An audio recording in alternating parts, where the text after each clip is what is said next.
Buenas, mi nombre es Carlos Corrales. Volvemos a encontrarnos en esta ocasión para tratar un nuevo tema.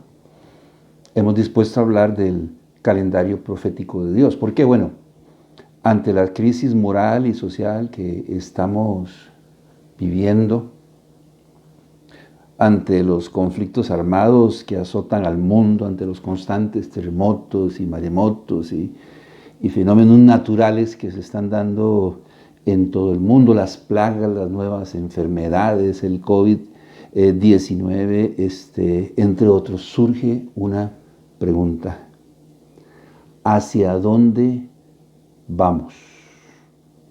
¿Hacia dónde se dirige este mundo? Ante las constantes manifestaciones de personas que afirman ser el Mesías príncipe, el último de ellos, presentado ante la comunidad rabínica en Jerusalén el pasado 1 de abril, Yiscayahu ben David, en español sería así como Ezequías ben David. Surge una pregunta: ¿será que estamos viviendo los últimos tiempos? La respuesta es no. Déjenme decirles que cuando el Mesías príncipe se manifieste, una de las primeras cosas que va a hacer es reedificar el templo de Salomón y la ciudad de Jerusalén, estableciendo así un reino milenial de paz y justicia aquí en la tierra, en lo que nosotros conocemos como la segunda venida de Cristo. Valga decir que la palabra Cristo, del griego Christos, es el equivalente a la palabra Mesías en el Antiguo Testamento en hebreo, que básicamente lo que quiere decir es ungido. Entonces, cuando el Mesías príncipe vuelva a esta tierra, una de las primeras cosas que va a hacer es, repito, reedificar el templo de Salomón, la ciudad de Jerusalén, y establecer un reino milenial aquí en la tierra. Para que el Mesías príncipe regrese de nuevo a esta tierra y establezca ese reino milenial, primero deben darse ciertos acontecimientos. Número 1, debe manifestarse el anticristo. Segunda de Tesalonicenses, capítulo 2, versículo 1 al 3. Dice el apóstol Pablo: pero con respecto a la venida de nuestro Señor Jesucristo y nuestra reunión con Él, os rogamos, hermanos, que no os dejéis mover fácilmente de vuestro modo de pensar, ni os conturbéis ni por espíritu, ni por palabra, ni por carta como si fuera nuestra, en el sentido de que el día del Señor está cerca. Nadie os engañe en ninguna manera, porque no vendrá sin que antes venga la apostasía y se manifieste el hombre de pecado, el hijo de perdición. Antes que se manifieste el anticristo, debe establecerse un gobierno mundial presidido por una confederación de 10 naciones, cuyos representantes en muy poco tiempo, en una hora, van a elegir de entre ellos mismos al que ha de ser el gobernador de todo el mundo, el anticristo. En Apocalipsis, en el capítulo 17, en el versículo 3, el apóstol Juan nos habla de una bestia de 7 cabezas y 10 cuernos, que representa casualmente este movimiento que quiere tener el control del mundo en cuenta al anticristo. Entonces dice Juan en Apocalipsis, en el capítulo 17 en el versículo 3. Y me llevó en el espíritu al desierto y vi una mujer sentada sobre una bestia escarlata llena de nombres de blasfemia, que tenía 7 cabezas y 10 cuernos. Las 7 cabezas, evidentemente, representan 7 reyes. Apocalipsis 17, 9 y 10. Esto para la mente que tenga sabiduría. Las 7 cabezas son 7 montes, sobre los cuales se sienta la mujer. Y son 7 reyes. 5 de ellos han caído, uno es y el otro aún no ha venido. Y cuando venga es necesario que dure breve tiempo. El apóstol Juan nos dice quiénes son estos reyes. En primera instancia nos dice en Apocalipsis, en el capítulo 17, en la parte B, 5 de ellos han caído. Son conocidos como los 5 imperios históricos, a saber, Egipto, Asiria, Babilonia, la Liga Medo-Persa y los griegos. Para llegar a esta conclusión, vas a tener que leer varias veces probablemente el libro de Daniel o considerar la luz que arroja la historia sobre este tema. Posteriormente, en la parte C del versículo 10 de Apocalipsis 17, el apóstol Juan dice, uno es. 5 de ellos han caído: Egipto, Asiria, Babilonia, Medo, Persia y Grecia. Y de repente dice, uno es, el sexto. Este equivale al imperio que reinaba, que imperaba en el mundo entero, en el presente inmediato de Juan: Roma. Y el otro, porque dice, 5 de ellos han caído, uno es, y el otro, el séptimo, tiene por lo menos 2 características. Dice, número 1, aún no ha venido. Y 2, cuando venga es necesario que dure breve tiempo. Este séptimo rey, que tiene estas características, que no ha venido y cuando venga es necesario que dure breve tiempo, en realidad representa una confederación de 10 naciones, que equivale a los 10 dedos y a los 10 cuernos de la estatua y la 4ª bestia mencionados en el libro de Daniel, respectivamente hablando. Confederación, que sabemos por lo que nos dice el apóstol Juan, que regirá al mundo por poco tiempo, específicamente 1 hora. Suficiente tiempo para elegir entre ellos al que será el gobernador del mundo. Apocalipsis, capítulo 17, versículos 12 al 13. Los 10 cuernos que has visto son 10 reyes, que aún no han recibido reino, pero por 1 hora recibirán autoridad como reyes juntamente con la bestia. Estos tienen un mismo propósito y entregarán su poder y su autoridad a la bestia. Yo creo que está más que claro. Sigue diciendo Juan, y la bestia que era, 5 han caído, uno es, y el otro, y de repente dice, y la bestia que era y no es, el 8º, porque hay un 8º. Equivale al cuerno pequeño de Daniel y por ende al anticristo. Vaya conmigo a Apocalipsis 17, 11 al 13 y 17. La bestia que era y no es también el 8º y es de entre los 7 y va a la perdición. Y los 10 cuernos que has visto son 10 reyes que aún no han recibido reino, pero por una hora recibirán autoridad como reyes juntamente con la bestia. Estos tienen un mismo propósito y entregaron su poder y su autoridad a la bestia. Versículo 17.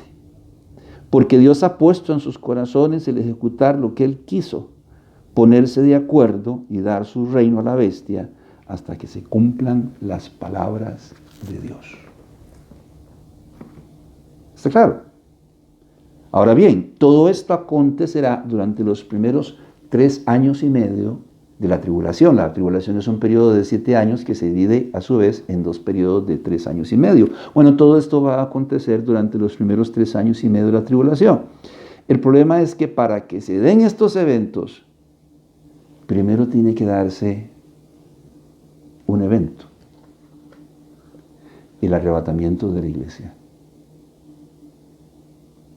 Mientras la iglesia no sea arrebatada de esta tierra y el Espíritu Santo no sea quitado de esta tierra, el anticristo no se puede manifestar. Por lo tanto, el Mesías príncipe tampoco. Pablo nos dice en 2 de Tesalonicenses, en el capítulo 2, en el versículo 6. Y ahora vosotros sabéis lo que lo detiene, a fin de que a su debido tiempo se manifieste. Recuerda que en su contexto, en 2 de Tesalonicenses, se está hablando de la manifestación del anticristo. Y el apóstol Pablo nos está diciendo aquí, en 2 de Tesalonicenses, en el capítulo 2, en el versículo 6, que hay algo que lo detiene. La pregunta aquí: ¿qué detiene la manifestación del anticristo? El Señor Jesucristo nos da la respuesta en el libro de Mateo, en el capítulo 16, en el versículo 18. Le digo, la iglesia. Dice: y yo también te digo que tú eres Pedro, y sobre esta roca edificaré mi iglesia, y las puertas del Hades no prevalecerán contra ella. Las puertas del Hades, las puertas del infierno, Satanás, su esbirro, el inicuo, el anticristo. Por ende, entonces, para que todas estas cosas sucedan, primero debe darse el arrebatamiento de la iglesia. Al lado de todo esto, el apóstol Pablo dice en 2 de Tesalonicenses, en el capítulo 2, en el versículo 7, que hay alguien, y lo dice así, quien al presente lo detiene. Porque ya está en acción el misterio de la iniquidad, sin más si no recuerdo, desde el año 539 a.C. O más sencillo para usted, desde el establecimiento del imperio babilónico, cuando empezó el tiempo, el periodo de los gentiles, el misterio de la iniquidad está en acción, para tratar de, digamos, de determinar una fecha más cercana. Pero Satanás está actuando desde el principio. Entonces dice, porque ya está en acción el misterio de la iniquidad, solo que hay quien al presente lo detiene hasta que él a su vez sea quitado de en medio. Ahora nos habla de una persona. Hay alguien quien al presente lo detiene. ¿Quién es esa persona? Bueno, ese alguien no es otra cosa más que la persona del Espíritu Santo. De modo que si la iglesia es arrebatada y el Espíritu Santo con ella, el anticristo podrá manifestarse. De otra manera, no será posible. Así que este hombre, que el 1 de abril del presente año fue presentado ante la comunidad rabínica en Jerusalén como el Mesías príncipe, Ezequías ben David, es un falso Mesías. Tampoco puede ser el anticristo, porque los detractores de ellos, por ejemplo, los judíos mesiánicos o las comunidades mesiánicas en el mundo entero, por ejemplo en México, dicen que podría ser el anticristo y que podemos poner las barbas a remojar porque vean. Tampoco puede ser el anticristo, puesto que la iglesia no ha sido arrebatada y no existe una confederación de naciones que lo elija como el que ha de ser el gobernante de todo el mundo. De modo que el evento que estamos esperando es el arrebatamiento de la iglesia, evento que marca el inicio, el comienzo, el principio de los tiempos del fin. Surgió la pregunta: ¿debemos alarmarnos cuando escuchamos hablar de todas estas cosas, particularmente en las redes sociales? Mire, yo diría que no. No debemos alarmarnos.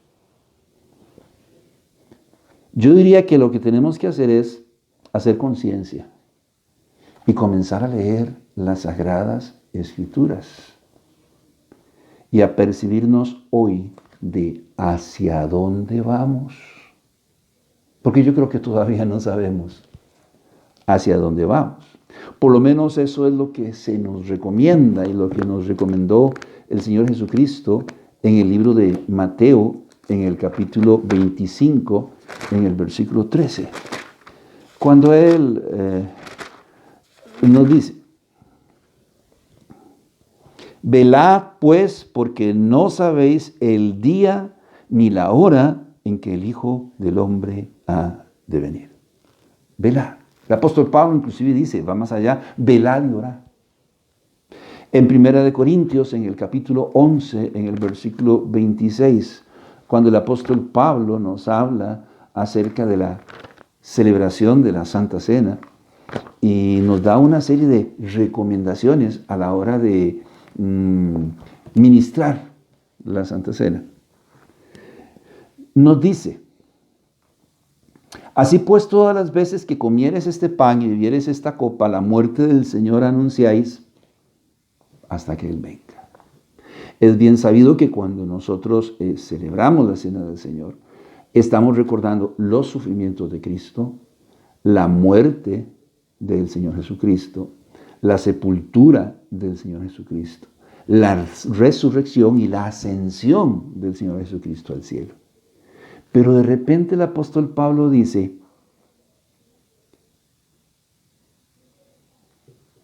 y la muerte del Señor anunciáis hasta que Él venga. Por lo tanto, cuando celebramos la Cena del Señor, no solo recordamos los sufrimientos de Cristo, su muerte, su sepultura, su resurrección y su ascensión, sino también su regreso. Hay una anécdota sobre un jardinero que alguien decidió incluir en los Guinness Records. Yo ahora no recuerdo con detalles la historia, pero vinieron a entrevistarlo. Vinieron los periodistas a preguntarle: mire, ¿por qué qué está pasando? ¿Que lo está incluyendo usted en los Guinness Records? Porque usted tiene estos jardines maravillosos, preciosos, verdes, llenos de flores coloridas todo el año. ¿Qué es que le pagan muy bien? Dice: no, lo normal que gana un jardinero. Y entonces, ¿qué lo motiva a usted a tener este jardín todos los días del año en estas condiciones, en estas circunstancias? ¿Qué es? Que tiene un patrón muy tallado y está encima suyo y manda gente a supervisarlo, o él viene a menudo. No, jamás, él nunca viene. Pero es que algo deben estar haciendo. Tal vez lo están monitoreando con cámaras. No, para nada. Usted puede revisar si gusta. Y entonces, ¿qué lo motiva a usted? Bueno, a mí lo que me motiva es que él nunca viene, pero podría venir en cualquier momento. Y eso es exactamente lo que nos debe motivar a nosotros. El Señor podría venir en cualquier momento. Y se nos recomienda apercibirnos de nuestro mal camino. No esperar a que comience a sonar la primera trompeta, porque en dado caso vamos a ser arrebatados en un abrir y cerrar de ojos y no va a haber tiempo para nada. Si nos apercibimos de nuestros malos caminos, seremos como las 5 vírgenes prudentes. ¿Recuerda usted el relato en el libro de Mateo, en el capítulo 25?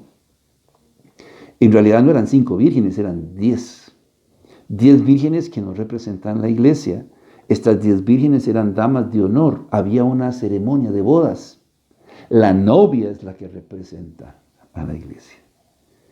Era costumbre en el pueblo de Israel que cuando había una ceremonia de bodas, primero había un compromiso.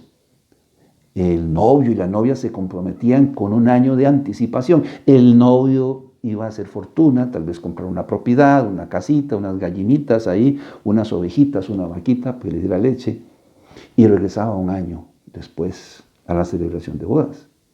Ahora, se sabía que regresaba un año después. No se sabía exactamente el día ni la hora. Entonces todos los invitados tenían que estar listos y preparados. Por lo general venían de noche, entonces tenían que tener su vestido ahí colgando, listo, aplanchado, los regalos preparados ahí, comprados y preparados. Y además de esto, como no había alumbrado público, tenían que tener las lámparas de aceite listas. Cuando el novio llegaba, el primero en saberlo era su mejor amigo, que se convertía en el heraldo. Entonces él salía con su lamparita a las calles y comenzaba a gritar: ahí viene el novio, ahí viene el novio. Los invitados escuchaban, se ponían sus ropas de gala, tomaban los regalos de la lamparita y se unían al mejor amigo en una caravana hacia la casa donde se iba a celebrar la ceremonia. Ahí se iban añadiendo todos. Cuando las 10 vírgenes escucharon, las 5 vírgenes prudentes que tenían todo listo en cuenta de las lámparas, salieron a unirse a la procesión, excepto las 5 vírgenes insensatas. Ellas pensaron, bueno, podemos ir a comprar. Bueno, si usted estima que era la medianoche, todo estaba cerrado. Nadie les iba a vender el aceite. La cuestión es que la caravana o la procesión se dirigió a la casa de bodas, entraron y cerraron la puerta.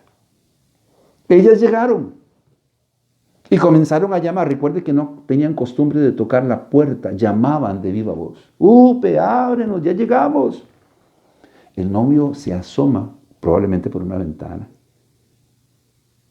y ellas les dicen: aquí estamos. Hay que recordar una cosa: no había alumbrado público, ellas no portaban lámparas, él no podía mirarlas. Reconocer su voz. Bueno, había bullicio, había una fiesta, había una celebración. Y recuerdan que les responde el Señor Jesús a estas 5, bueno, el novio, a estas 5 vírgenes insensatas: apartados de mí, nunca os conocí. Cierra la ventana y sigue lo que estaba. Así que podemos ser como las 5 vírgenes sensatas o como las 5 vírgenes insensatas, como las 5 vírgenes prudentes o como las 5 vírgenes insensatas, o como el mayordomo fiel que está esperando a que su Señor venga. No está esperando que el Señor lo venga a supervisar, no, él está esperando que el Señor venga. Es mejor poner las barbas a remojar hoy y no que nos sorprendan mañana. Es mejor saber de primera mano, porque hemos leído y escudriñado las Sagradas Escrituras y sabemos hacia dónde vamos, y no que nos cuenten.